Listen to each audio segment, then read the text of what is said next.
Closed captioning for News 12 is brought to you by Kenneth Nugent. From the station that's on your side, News 12, first at 5, continues. Terrifying moments in the sky turning into a miracle landing. I've got a serious situation here. My pilot has gone incoherent.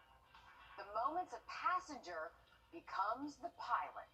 Scary moments there, but first up, a former Burke County teacher awaits trial after he was arrested for groping a student allegedly.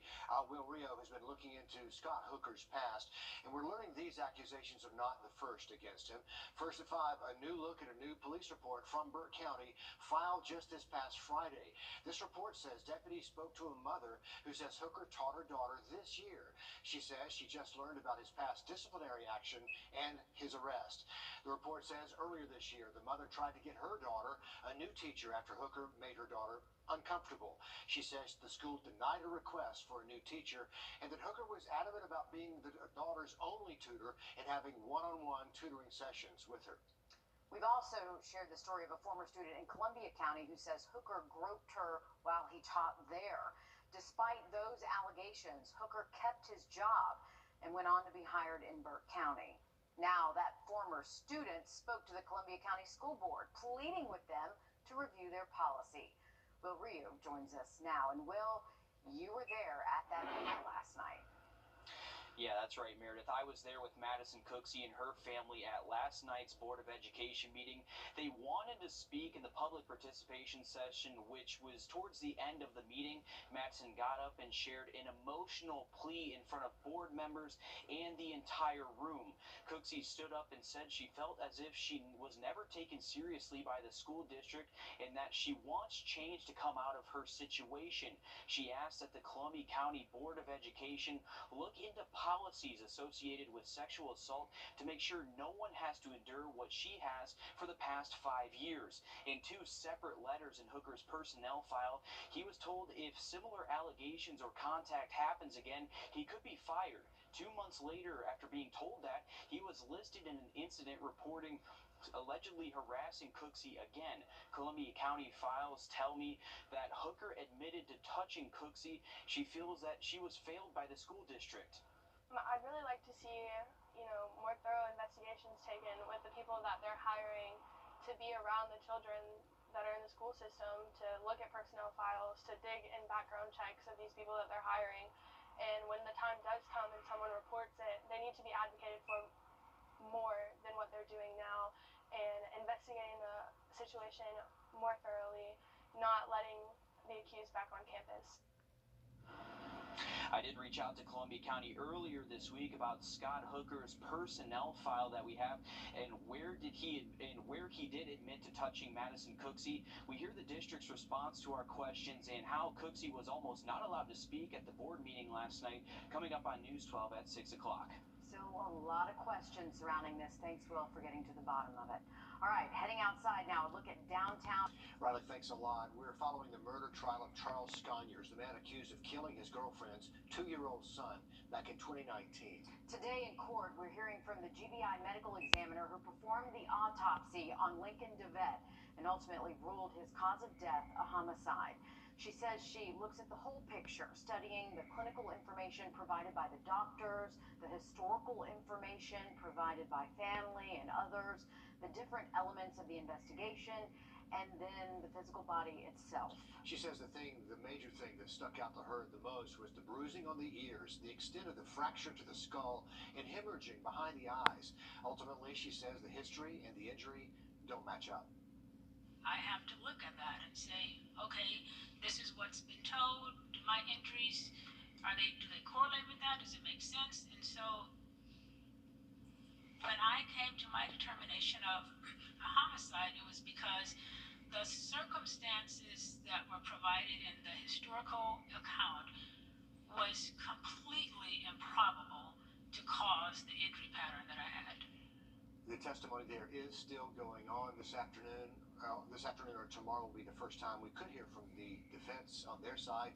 Sloan O'Cone is in the courtroom for us, and she'll have the full story for us ahead on News 12 at 6 o'clock. A passenger in Florida is thrust into the pilot's seat seat when the pilot suffers a medical emergency. No idea how far you're going. Roger, what's your position? I have no idea. I can see Coach Florida in front of me, and I'm going. Unbelievable. And the passenger remaining calm, as you can hear, and landed the Cessna successfully thanks to the expert help of an air traffic controller. Could you do the same? Tara Jakeway shows us how he guided that passenger through the process of safely landing that Cessna. Meet Robert Morgan, a Jupiter resident, dad of 3, and now a certified hero. I just feel like it was probably meant to happen. It was around 12:30 Tuesday when Robert, an air traffic controller at PBIA, was outside the tower reading a book on a break. There's a passenger flying a plane that's not a pilot, and the pilot's incapacitated. So they said, we need to try to help them land the plane. He was the man for the job. In addition to his 20 years in tower control, he is also a flight instructor with around 1,200 hours under his belt. I knew the plane was flying like any other plane. I just had to keep him calm, point him to the runway, and just tell him how to reduce the power so he could descend to land. He had never flown the specific model, a Cessna Grand Caravan, so he used this picture of the cockpit to understand the specifics the novice was working with. I said, all right, we're going to get you to a runway. What do you see now? And he was just passing the shoreline near Boca. This is an actual video of the flight path of the plane after he took over at 5,000 feet. Before I knew it, he's like, I'm on the ground. How do I turn this thing off? Together, Morgan and the passenger had pulled off the impossible. They met on the tarmac and hugged it out. It felt really good to help somebody. And he told me that he was going to go home tonight to see his pregnant wife. I don't know about you, but just listening to that is just unbelievable. You think of the feeling of being alone in that cockpit with a pilot who's incoherent. Officials have not released the name of the passenger or the pilot, but what a story that is. I cannot get enough of this story, and when I listen to the very limited audio that's been released of that air traffic control sound, I cannot get over how calm Everybody's calm. Right, especially the person who is to take over. I have no idea how to do that. I have no idea where I am. I mean, his voice is very calm as he's saying that. He was the perfect person to help out in that situation, but if I'm up there in the cockpit, I'm not quite sure how to use the radio. You know, those radios are not the same as the radio we're used to seeing on Nothing television. is the same. How many channels are there? Which channel do I call I mean, if you've even poked your head in a cockpit before, and if you've never flown a plane, I mean, so much can go wrong. Yeah. It's amazing what went right. Everything went right. Down Wow. safely, and quite a story to tell. Yeah, and that air traffic controller, the right person for the job, a flight instructor. Are you kidding me? Sure. New video of construction on the new Highland Springs Middle School in North Augusta. Take a look at this. Our News 12 Sky drone captured this footage showing the progress crews have made there. After the middle school is finished, Aiken County Public Schools plans to build an elementary school on that same site.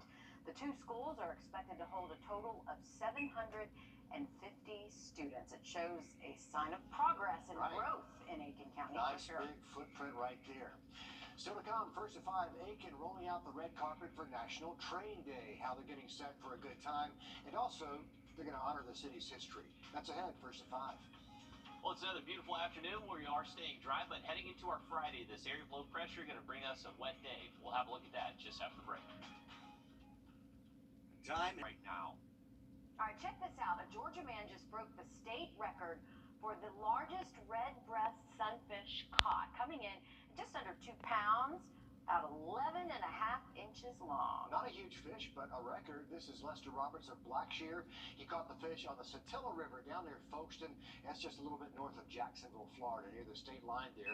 His catch, though, breaks the 1998 record by an ounce. And they're waiting to see if it might be a world record. You never know what you're going to pull in, whether it might be a record or not. And Riley knows a thing or two about that. He does. Our first alert chief meteorologist actually has a record. Which record? And remind us what you have. Well, it was a lake record. Okay. It's not a state Still record. impressive. It's a big lake. Yeah, It's a big lake. The biggest lake east of Mississippi. There you go. Tell your grandchildren. That's right. Definitely going to have that in the back pocket for him. Yeah. But hey, that was a big sunfish. They usually don't get that big. I know it's technically less than 2 pounds, so not a huge fish, but they really don't get that big. So 1 over a pound, that's big. Yeah. Yeah, I mean, they're talking about perhaps a world record. So, I know, mean, yeah. that's significant, even though And in Georgia, we are very lucky fishing-wise. Freshwater, we have a number of world record freshwater fish. The largest largemouth bass ever caught was in Georgia, over 20 pounds. So, Wow. yeah. All right, challenge accepted then, They're I biting. guess? That's going to be a tough fish to beat. I have not seen a fish over 20 pounds in the U.S. caught since. So, very tough to do, but hey, it could still be out there. Yeah, they're calling right now. It's a They nice are. day to be out there. That's right. Hey, we got a front direction back out of the southwest for our Sunday. High temps will be close to 90. All right, thank you, Riley. National Train Day. It's coming up this weekend.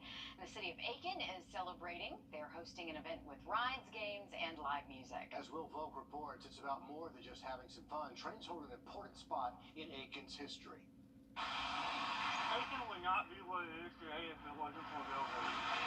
There's railroad history all over Aiken's Visitor Center, a visitor center housed inside a rebuilt train depot. It was really a way that we could pay homage to the past and also a way to connect it to the current day. Jensen Jennings is the city's tourism coordinator. He says trains have an important part in Aiken's history.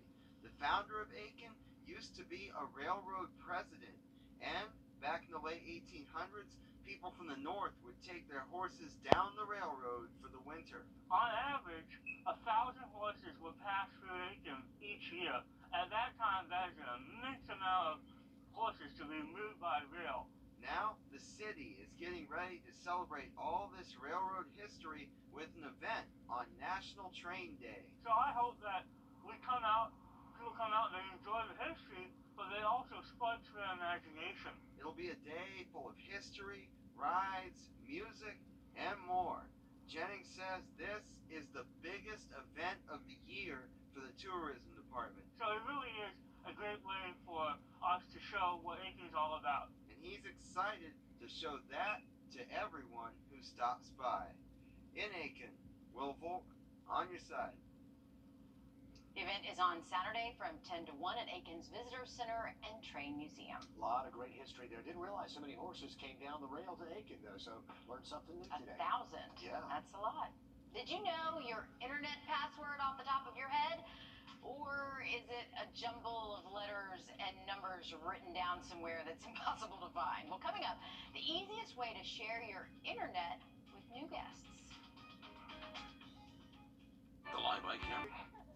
Sharing Wi-Fi passwords with someone visiting your home can be challenging, especially if you use one of those difficult and safe internet passwords. My parents do that. It's impossible to find theirs. But as Jamie Tucker shows us, there's an easy way to do this, and it will impress your friends with how tech-savvy you are. If you have guests staying in your home, one of the first questions they're going to ask is, what's your Wi-Fi name and password? And if you have a really long password, it can be a challenge sharing that. But this solution is not only very helpful, it is pretty cool. Most Airbnb hosts will jot down the name of the Wi-Fi network and the password, leave it on a piece of paper tacked onto the fridge.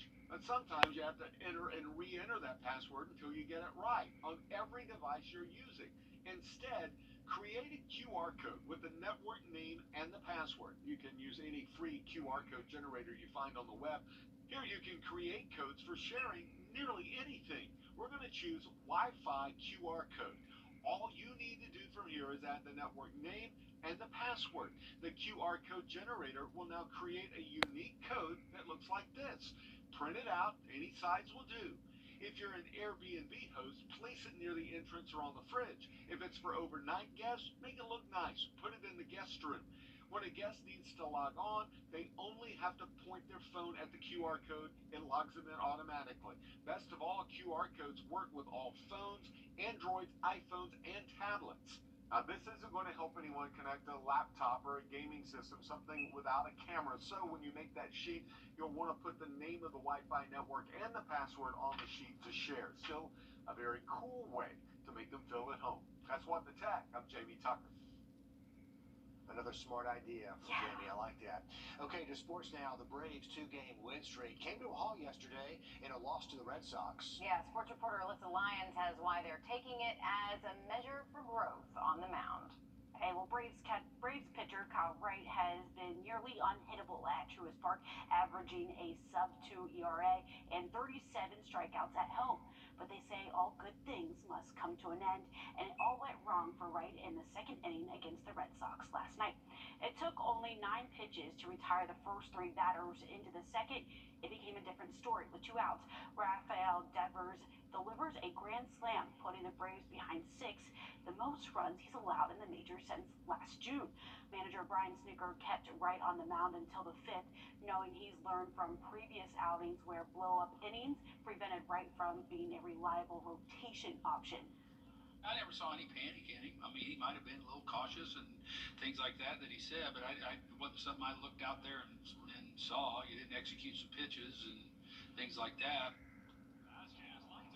Well, first pitch is at 7:20 tonight for Game 2, though Ian Anderson will be at the mound. But until then, Riley, how's it looking outside? Hey, beautiful night. If you're heading out to SRP Park, Green Jackets in town. Weather looks great for that. Tomorrow's going to be below average for us. We're going to be one of the few spots across the country that do stay below average. I'm looking to warm up for the weekend just after the break. 1212 New Savannah Road in Augusta. Is there anything else you need? Just let us know. Wrdw Equipment is your trusted source for all your outdoor power equipment needs. Not only do we offer the best sales and service in the area, We also carry all the top brands and products from Exmark, Husqvarna, Steel, and more. and if you're not looking to buy, we offer many choices on rental equipment too. With our reputation for quality products, Awesome customer service and competitive prices. Wrdw, your #1 choice for power equipment. Coming up this weekend, some happy pups want to share their special day with you. That's right, the 5th Street Marina hosting their 3rd annual dog wedding. You can go and watch the couple get married at 2 in the afternoon, and of course there's a reception afterwards. All the money raised will go towards That's What Friends Are For animal rescue. There will be pets available for adoption. Bring your family, bring your dogs on a leash, of course, and then you can head out to the marina this Saturday. Oh, isn't that sweet? Here comes the bride. Yeah, she's a real dog. I remember us mentioning that a week or so ago, and it's still crazy that we're having a dog wedding, but pretty cool stuff. Luckily, the weather does look nicer. Looking drier, though, for the weekend, but then we're going to start cranking up the heat. Highs near 90 Sunday, and then even hotter heading into next week. Riley, thanks a lot. Still to come here, a different approach to the fight against gun violence, how a local criminologist is helping curb crime. Just ahead on News 12 at 6 o'clock after the short break.